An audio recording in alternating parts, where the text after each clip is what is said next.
Assalamualaikum warahmatullahi wabarakatuh.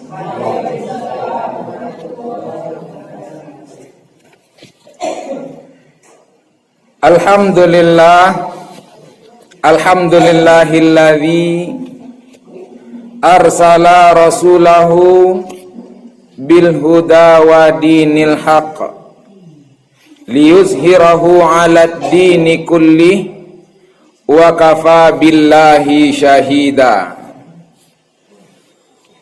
Asyhadu an la ilaha illallah wahdah la syarikalah wa asyhadu anna Muhammadan abduhu wa rasuluh sallallahu alaihi wasallam alladzi la nabiyya ba'da amma ba'd. Yang sama kita hormati pengurus Musala Ihsan,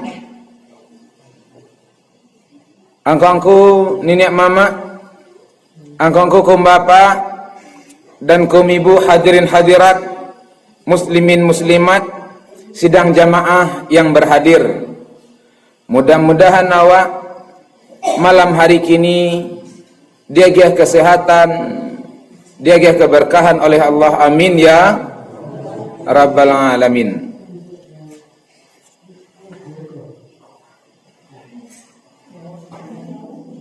Pertama, syukurilah nikmat dan karunia Allah Subhanahu wa taala. Syukur dalam arti memanfaatkan nikmat dan karunia Allah semaksimal mungkin dalam rangka mendekatkan diri kepada Allah Subhanahu wa taala. Allah yanglah melimpahkan kepada awak mata bisa mencaliak, telinga bisa mendengar, kaki bisa melangkah, bahkan awak bisa berkandak. Maka kandailah dari sekalian macam kehendak itu sesuai dengan kehendak Allah Subhanahu wa taala. Itulah salah satu cara bersyukur kepada Allah. Termasuk kehadiran awak malam hari kini merupakan bukti syukur nikmat atas karunia dan pemberian Allah. Sananya bisa awak pilih yang lain, tapi awak pilih hadir di majlis ilmu karena yang pertama perintah Allah, yang kedua ajaran Rasulullah, dan dalam rangka mendekatkan diri kepada Allah. Alhamdulillahirabbil alamin. Salawat salam kita doakan kepada Allah. Mudah-mudahan Allah sampaikan kepada hamba Allah yang paling pandai bersyukur. Siapa? Baginda Nabi besar Muhammad sallallahu alaihi wa ala alihi wasallam. Nabi Muhammad itulah bukti kehebatan syukur beliau. Lah dikecian di Allah, wahai Rasulullah, engkau akan masuk surga je nyo. Dosa diampuni, surga dijamin. Tapi sudah mendengar khabar itu, Nabi Muhammad makin hari makin taat ibadahnya kepada Allah. Makin hari makin bertambah salat malamnya. Makin hari makin bertambah kedekatan kepada Allah. Itu bukti syukur Nabi itu tinggi. Kau awak dia tiket semacam itu, ngapai pak ijak surau? Lah kamu masuk surga je nyo mah.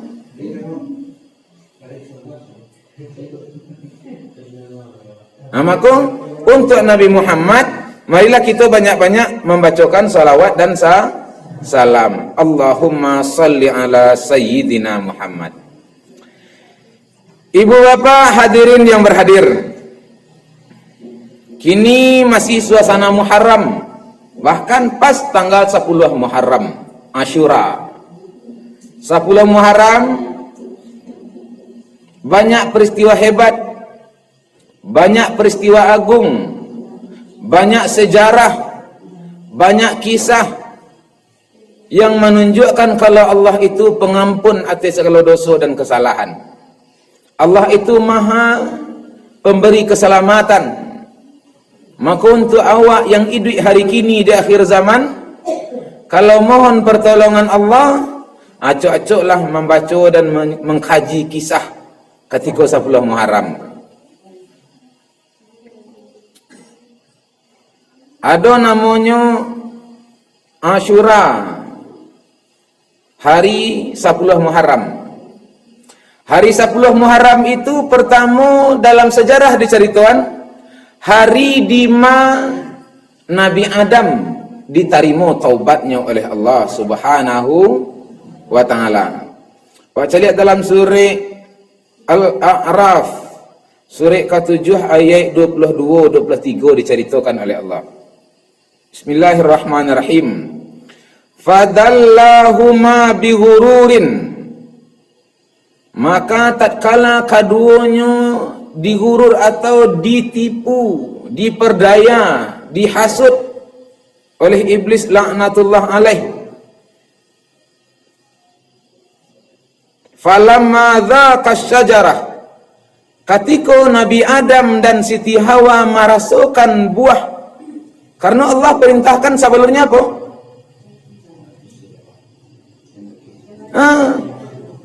Ya Adam, uskun anta wa zaujukal jannah. Tenang-tenang salah dalam surga apa? Engkau dan istri engkau. Wala taqraba hadhihi syajarah. Jangan dake-dake ke batang kayu tu. Ya wak, kalau dilarang tu kan termasih gigih na. Dibuat merek, dia gas silang merah. Ijan mengong kamari kicik. Kicik aba-aba di silang merah tu. Makin kue engong nak situ. Betul lah pilihnya. Maka ketika itu batas lahuma, terlepaslah kedua aurat atau penutup aurat mereka. Sau'atuhuma, nampak aurat itu. Wa tafiqa yakhsifani alaihima, ketika itu basi gagih menutupi aurat yang lah terbuka tu. Min waraqil jannah, dengan daun-daun sarugo. Wa nadahuma rabbuhuma, ketika itu tadanga suara Allah atau Tuhan mereka berseru, alam anhakuma antilkuma syajarah, bukankah aku telah melarang kamu, melarang engkau berdua untuk mendaki itu batang kayu? Karena ada orang yang menceritakan kayu itu namanya khuldi, tapi dalam Al-Quran cuma batang kayu saja. Di antara ahli sejarah yang menceritakan itu buah khuldi, itu karena tipu daya iblis. Kecil iblis, itu kayu itu khuldi namanya. Khuldi itu bahasa Arab. Bahasa Arab khuldi, bahasa awaknya kekal. Mangko ditagah supaya tidak kekal.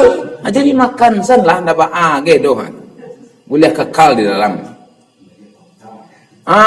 Memutabalikkan fakta.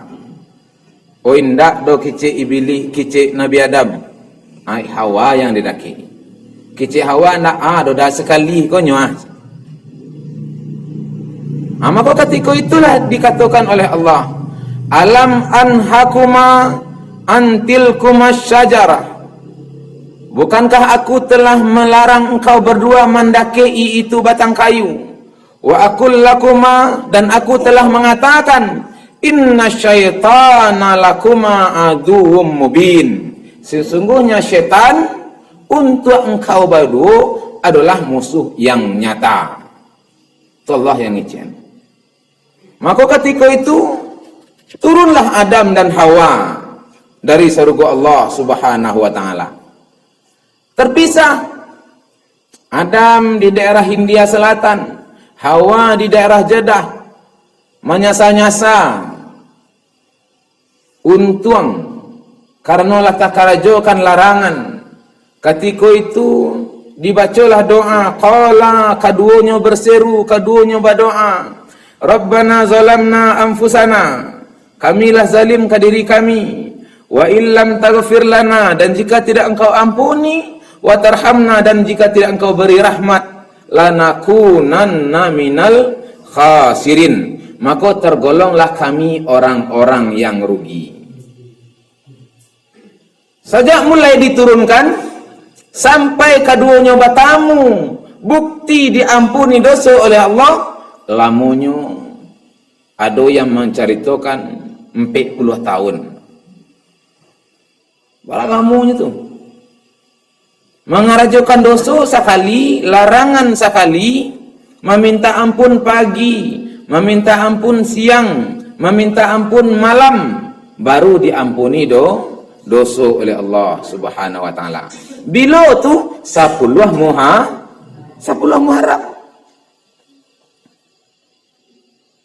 Itu bedanya jawab. Membuat dosa 1000 kali, sekali saya tak pernah baca doa Rabbana zalamna.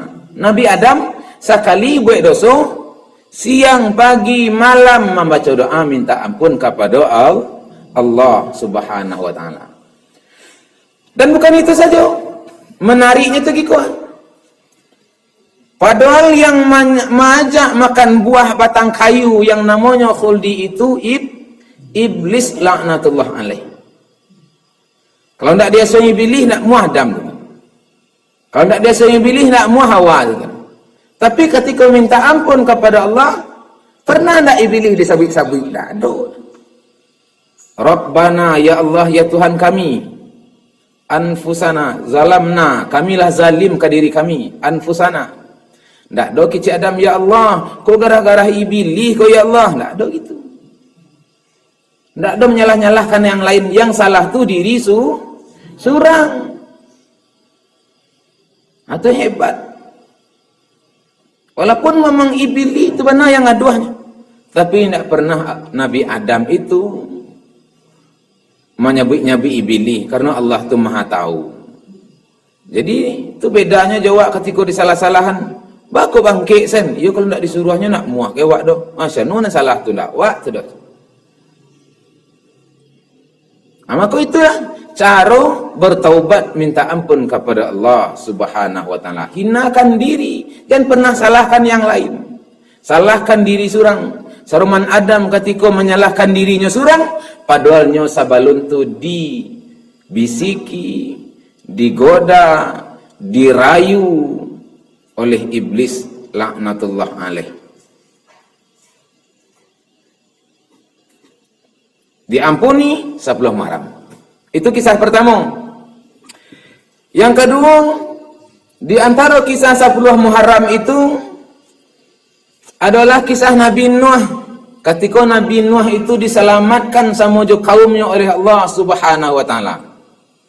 Nabi Nuh lah dicerita-cerita aja kisahnya. Yang dakwahnya tu lailan wan naharan, siang malam tak berhenti-henti majak orang. Kalau Nabi Muhammad siang saja, malam Nabi Muhammad sibuk ibadah kepada Allah. Tapi kalau Nabi Nuh siang malam majak orang. Kalau bayangan tu Nabi Nuh tu ketika diajak orang baru diimbau dia pengurus wirid bekal malam, wirid besok pagi, wirid semua itu. Jadi kalau di kecian, kalau cara dia awak di kecian wirid petang Selasa, hari Sunayan tu kaum itulah pergi ke Salawang. Manganya pergi Salawang membalik kapih. Untuk kapih panutik talingonya supaya tak terdengar dakwah Nabi Nuh gitu nah orang tu. Kambang kangen. Awak ke wirid Selasa baru Sunayan lah perginya. Balanjo pergi membalik kapih panutik talingo supaya tak terdengar dakwah Nabi Nuh. Sehingga Nabi Nuh itu diceritakan umurnya alfun wan nisfu, 1000 kurang 50 tahun, artinya 950 tahun. Dakwahnya tu 900 tahun. Masuk Islam orang cuma 70 orang saja. Nah, karena tadi itu bahkan pernah satu kali Nabi Nuh tu pulang dakwah, lalu di rumah. Saking paniknya tak lalu di rumah, tersinta orang rumahnya.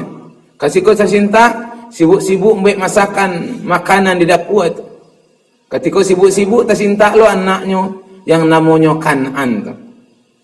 Mak mengaku andiang malah. Tadang ada apa ambil kau jago olehnya. Awak akan membuat sesajen untuk patung berhala awak di surau rekik setelah. Itu bah mak. Ayo dulu saya lah kasih tu beko mak curi. Dululah anaknya pergi ke situ. Kemudian baru maknya pergi sambil membawa makanan atau sesajen. Pulang dari menyembah berhala, baliak dicaliaknya Nabi Nuh kalah jago. Ketika itu dia tanya, dari mana tadi? Ndak do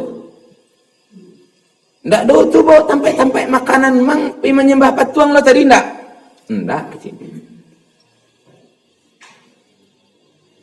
Asa keseruan itu banalah Nabi Nuh tu tantangan dakwah. Bahkan di istrinya sendiri dibisiak-bisiak ke orang. Kalau ada laki wak kamari beko ceramah jangan cuan nak cik Allah ke ciknya tu dah. Itu yang membuat orang tu makin lama makin menjauhi. Jadi pelajarannya kawan apa? Awak menilai orang tu kadang-kadang ijan terlampau tak fokus mana. Awak lah dah jajah ni. Bininya surah mah babiak aja sebab-sebab. Ndak kada dapat ilmu wak dah. Makanya disabuian caliaklah apa yang dikatakan maqala jangan caliaklah si apa yang disabuian ijan dicaliak sia yang mengatakan. Kalau kecik Zainuddin walaupun keluarnya dari iku ayam kalau talua ambiya. Kalau pelajaran, kalau nasihat, kalau kamu bawa ke yang elok atau dipakai. Tak boleh lawak mentang-mentang. Itulah yang berlaku untuk kaum Nabi Nuh. Maka memintalah kepada Allah, ya Allah, bakolai. Kisah Allah melalui malaikat Jibril buatlah kapal lain. Di mana buat? Ya dia tebuki itu. Baca rohnya, yang buat kapal itu dari kayu. Kayunya mah, ya tanamlah dulu. Bara Nabi Nuh tu melakukan perjuangan yang butuh waktu panjang. Nanam kayu lu, tunggu lu kayu ko gadang. Berarti tahun lu kayu ko gadang. Baru ditabang, dijadikan kapapan, dibuatkan ke kapal. Lah sudah kapal tu makin dicimeih dorang. Bahkan buang ia kadang orang maaf menyebut di situ. Indak surang, indak berdua sakampuangannya. Sehingga panuhlah kapal tu. Ketika kapal tu panuh, tibalah penyakit wabah. Di antaranya penyakit kulit yang tak kunjung sanang. Makin ubik tambah menjadinya. Capek saya memindah. Sibuklah orang mencari ubik je penyakit. Dikuruk di kadar tu. Satu kali, orang yang sedang dikuruk di kadar tu, dek saking bancinya ke Nabi Nuh, payilo kata kapal tu. Pergi buang air. Saking banyaknya tak sialia di situ. Jatuh, kanai pungguangnya. Ketika pungguangnya kanai tu, sanang sekali di kadar tu. Ditanya orang, mah kadar di bau patang? Kan itulah tak tahu wak. Entah ba'a belum. Awak pergi buang air ke kapal Nabi Nuh.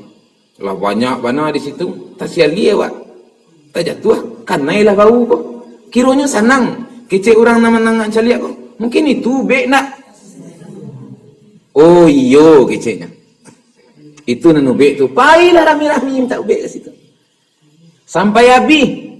Bahkan kalau ada jajaknya diakui untuk kau baik. Bersiah lo kapal tu lihat.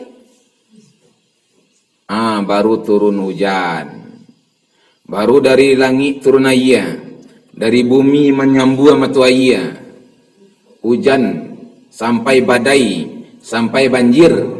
Baralah monyo ampe puluh hari, ampe puluh malam. Bilo barantinyo 10 Muharram. 10 Muharram. Itu kisah kedua. Yang ketiga adalah kisah Nabi Ibrahim alaihissalam. Ada yang menceritakan Nabi Ibrahim itu ketika Raja Namrus itu mimpi kalau ada orang laki-laki yang kamambiak kerajaannya, yang kamu menguasai kerajaannya. Sehingga ketika itu diperintahkanlah satu wanita hamil Selama tahun itu didata, diparesong, dicaliak cek-cek. Siapa yang lagi anaknya laki-laki bunuh. Maka ketika itu Nabi Ibrahim diungsikan di apaknya karimbo. Layan Nabi Ibrahim tu 10 Muharram. Masih Nabi Ibrahim, ketika Nabi Ibrahim itulah tertangkap atau Nabi Ibrahim itulah tersangka sehingga dapat hukuman. Apa hukumannya? Dipanggang Nabi Ibrahim tu. Dibuat api unggun kadang-kadangnya. Lama api itu hidup 40 hari 40 malam lah. Dipanggangan Ibrahim di situ. Bila mati api itu 10 Muharram. Ketika itu di kakek-kakek lah baru dia orang. Disaliak, oh Nabi Ibrahim masih hidup dalam. Diselamatkan oleh Allah Subhanahu wa taala. Bila kejadian itu 10 Muharram. Kemudian kisah Nabi Musa alaihissalam. Nabi Musa, ketika Nabi Musa tu, jadi Nabi Musa ko badan itu gadang, badago. Kalau mengecek teloh, bagaimana ko teloh Nabi Musa tu mengecek? Karena Nabi Musa tu ketika masih bayi pernah diuji oleh Fir'aun. Ko roti ko tahu baru, tamakanlah denyo baru. Tinggal teloh lah lidah. Untuk dakwah diutus lo Nabi seorang lain sanaknya. Namanya Harun. Itu mangko dalam Al-Quran selalu berpapasan nama Musa wa Harun. Karena Harun tu hebat. Pak pidato hebat. Bakato-kato. Nabi Musa enggak. Teloh. Tapi Nabi Musa tu kuat. Saking kuat Nabi Musa tu, kalau ada orang ditinjunya mati langsung. Satu kali masih tangkalah Bani Israel sama jo orang Mesir. Ketika si tangka tu nampak dia Nabi Musa. Nampak dia Nabi Musa ditinju orang mati langsung. Ketika itu dikaja-kajalah Musa oleh Fir'aun. Sehingga harus ditangkap, harus dibunuh. Nabi Musa pergi menyelamatkan Bani Israel. Lari. Maka ketika lari tiba di tepi lawi. Tiba di tepi lawi, kamu ko lawi. Ke belakang Fir'aun ka mengajar je tentara lengkap je pasukan. Mengawal lagi. Ketika itu diperintah oleh Allah, lempar tungkik ke lawi. Ketika dia puan tungkik pasti ba ayah. Lalu Nabi Musa di situ. Nabi Musa lalu itu bila kejadiannya itu 10 Muharram. Tiba di sebarang. Tiba tentara Firaun masuk, tentara Firaun balik. Sampai mati itu Firaun di dalam air Laut Merah yang sampai kini diabadikan jasadnya. Kejadian itu terhitung 10 Muharram. Diselamatkan Nabi Musa oleh Allah Subhanahu wa taala. Dan bukan hanya itu. Pernahlah Allah menyelamatkan Nabi Yusuf alaihissalam. Nabi Yusuf tu nama apanya Yakub. Yakub tu nama apanya Ishak. Ishak tu nama apanya Ibrahim. Jadi Nabi Yakub tu punya anak 2 balih orang. Yang paling bungsu tu Yusuf. Di antara anak yang 2 balih orang ko, itu balai induaknya. Yang Saroman adalah Bunyamin sama Yusuf. Mencaliak tatuntung sayang Nabi Yakub itu kepada Yusuf, maka cemburulah, irilah hati dan sanak-sanaknya. Bahkan kadiak memang nani borang gaya, emang wak nak naknya. Dibuat lelah tipu daya, dibuat lelah makar, dibuat lelah skenario. Wak buatlah dia, wak kau main-main lah, kau kawak pangan-pangan beko. Maka minta izin ke Nabi Yusuf, Nabi Yakub. Ya, kami akan membawa dia pergi main-main. Dek pergi main-main tu nak bahas. Dibawalah main-main. Kemudian dibuat skenario, dibuang di kolam semua. Seolah-olah dimakan oleh serigala. Di dabiah kambing dilelean adalah kambing ke baju Yusuf. Dibawa pulang. Ya, lamalang tiba dewa kironya dia wak dia makan serigala. Habis di serigala aku tinggal baju nama yang lelau darah. Nangislah Nabi Yakub tu. Sampai butuh matonya nangis. Sementara Yusuf dimasukkan dalam semua. Rupanya semua tu sampai lalu lalang orang pergi mengalih. Nama orang ambil ayah, ke semua tu ambil ayah. Suatu kali lalulah rombongan raja di situ. Pas lo ambil ayah, dimasukkan timbo ke dalam. Baru mailo timbo, kiruna tabo anak orang. Itulah Nabi Yusuf alaihissalam. Dibawa ke kerajaan. Sebelumnya tinggal di rumah biasa, kini tinggal di kerajaan, diselamatkan oleh Allah Subhanahu wa taala. Bila tu 10 Muharram je. Sampai Nabi Yakub yang butuh matanya. Kemudian berdoa kepada Allah, minta ampun kepada Allah, minta supaya anaknya diselamatkan oleh Allah, lah diselamatkan oleh Allah Subhanahu wa taala. Akhirnya Nabi Yakub tu senang je matanya yang butuh tu. Bila disenangkan oleh Allah, 10 Muharram je boleh. Itu dicatat dalam sejarah. Kemudian kisah Nabi Yunus alaihissalam. Yunus yang punya kaum diajak dakwah, diajak mendekatkan diri kepada Allah, tapi kaumnya membangkang. Nabi Yunus ko malih ka karihna. Maka pai menyenai panik orang kampung kanya ko. Pai selawat. Painya. Singkit ceritalah. Pai saya keluar dari kampung tu sampailah tiba di tepi dermaga. Nampak orang naik kapal banyak. Mungkin pai lo lawak kalawi jo kapal orang kok. Naik lo lah te kapal tu. Ketika dia te kapal tu orang tahu kalau yang naik te kapal tu Nabi Allah namanya Yunus alaihissalam.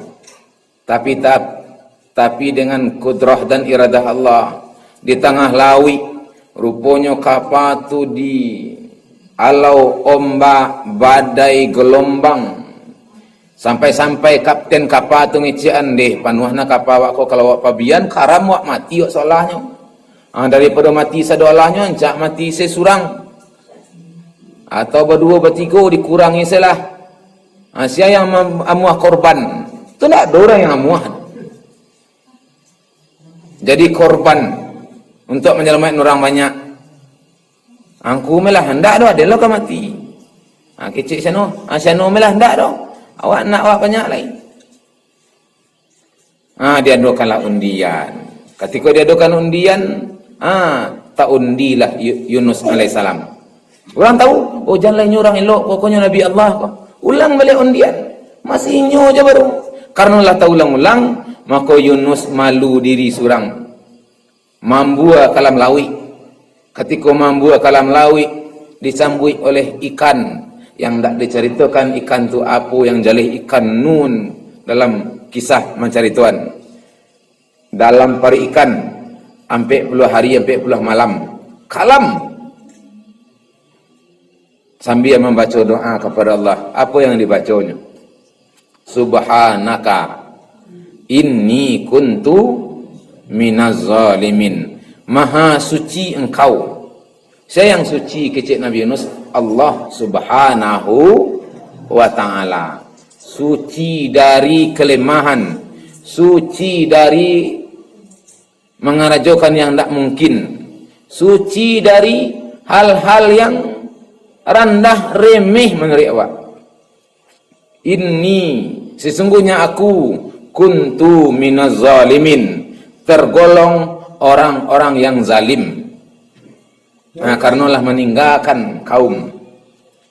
Jadi Nabi Yunus tu yang disalahnya ndak nak kodak apa, yang disalahannya ndak kaumnya ndak muah patuah, yang disalahnya ndak iblis yang masuang, tapi yang disalahkan diri surang. Karena yang suci itu Allah, disalahkan diri surang, kami yang zalim ya Allah. Maka 40 hari 40 malam diselamatkan oleh Allah, dimuntahkan oleh ikan, masih hidup, Ketika itu kejadiannya 10 Muharram. Ada lagi kisah lain. Kisah Nabi Musa, kisah Nabi Isa alaihissalam. Nabi Isa, ibu Nabi Isa itu namanya Maryam binti Imran. Maryam tu anak Imran sama keluarganya. Jadi penjaga musaji Masjidil Aqsa. Ketika itu Maryam yang tidak keluar rumah, tahu-tahu hamil. Ketika itu boh lah orang. Nan sajangka jadi saitu, nan saitu jadi sadapu. Siapa kerjaan itu? Ibu orang bakal ibu ketika itu. Tahu-tahunya lah ia seorang anak laki-laki. Makin heboh orang. Paja lah ia ndak dopak. Ketika itu mengeceklah Nabi Isa. Kalau ikut utusan Allah, artinya diselamatkan. Ketika itu Maryam dari fitnah. Bila itu 10 Muharram. Dan banyaklah kejadian-kejadian lain yang diceritakan di dalam kisah. Begitu banyaknya peristiwa agung yang terjadi 10 Muharram. Maka pelajarannya kawa, Allah banyak menyelamatkan umat terdahulu yang mendekatkan diri kepada Allah. Itu 10 Muharram momen terbaik dan terhebat. Bukan berarti di hari lain dah dia diselamatkan juga.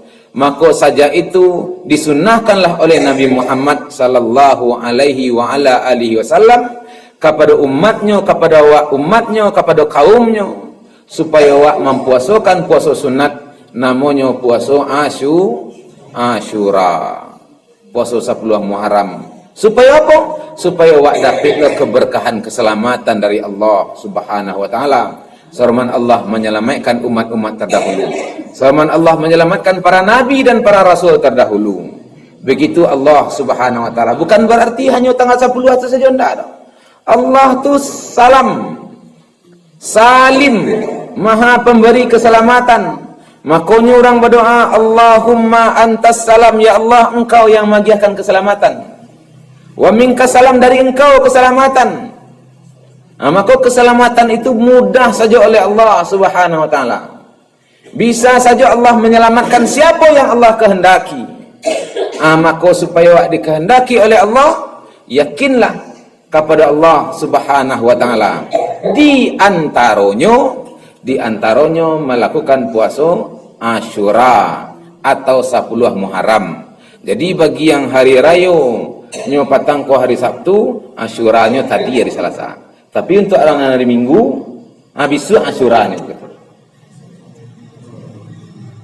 Kalau 10 Zulhijjahnya tu hari Sabtu, Selasa tadi Asyuranya.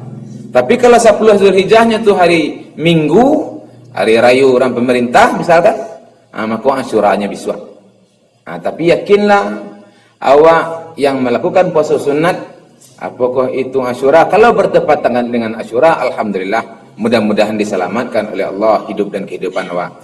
Minta awak, Allah selamatkan umur awak, Allah selamatkan keluarga awak, Allah selamatkan famili awak, Allah selamatkan dunsana awak, Allah selamatkan haratu awak, dan Allah selamatkan kaum puang awak, dan Allah selamatkan persatuan awak. Karena kata Allah tadi sabian, inna syaitan, sesungguhnya syaitan lakum, untuk kamu, aduwwum mubin, musuh yang nyata. Jadi musuh itu syaitan, ndak tetangga, ndak ipa, ndak bisan, ndak dan sana. Cuman nyoba parangai syaitan, itu mungkinnya parangainya yang musuh wak, bukan orang. Jadi yang membuat wak terpuruk, yang membuat wak lamah, yang membuat wak lamah salamoko. Saroman kalau wak ibaratkan kapal tu yang membuatnya tabanam, bukan air yang ada di tepi-tepi kapal tu, tapi air yang lah masuk ke dalam kapal. Amad itu pula awak yang membuat wak jauh dari Allah Subhanahu wa taala, bukan dosa orang lain saja enggak, tapi dosa yang lah takarjuan di badan wak. Maka banyak-banyaklah taubat kepada Allah, Subhanahu ta'ala dengan mengarjukan puasa Asyura supaya Allah selamatkan hidup dan kehidupan wak. Mudah-mudahan itulah kajian wak pada malam hari ini.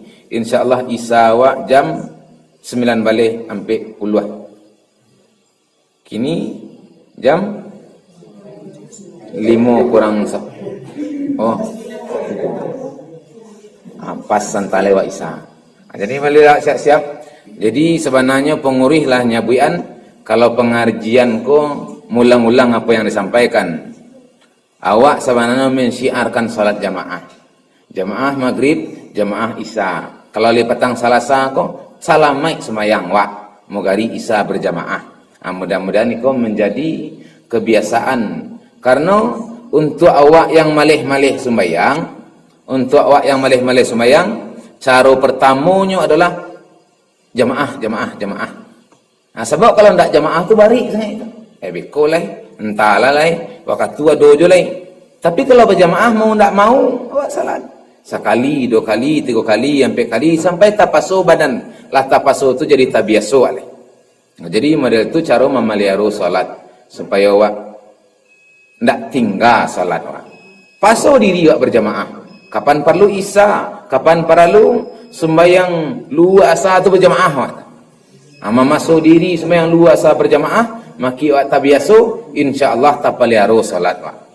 Untuk memelihara salat kulah bagian salah satunya diadakan wirid pengajian dari maghrib ke isya. Tujuan sebenarnya cuma sembahyang maghrib berjamaah, isya berjamaah. Karena hadis Rasulullah, saya yang mengajarkan isya berjamaah sama je sembahyang setengah malam. Setengah malam tu 6 jam. 6 jam tu panik waktu tagak rukuk sujud panik waktu. Aku cuma ambil rakaat sama je sembahyang setengah malam. Itulah yang awak salamaikan. Jadi untuk awak yang malih-malih, yang tinggal-tinggal salat, karena yang awak tu surang-surang, kalau surang-surang tu sanang main pilih mesiai. Tapi kalau lah sama-sama kau mungkin kini tak pasu baru. Biswa sagan je na lain baru. Lama-lama malu kepada Allah Subhanahu wa taala. Fa'tabiru ya ulil absar, mudah-mudahan dapat pelajaran wak dari apa yang telah disampaikan. Banyak maaf, billahi taufiq wal hidayah wa ridha wal inayah. Assalamualaikum warahmatullahi wabarakatuh.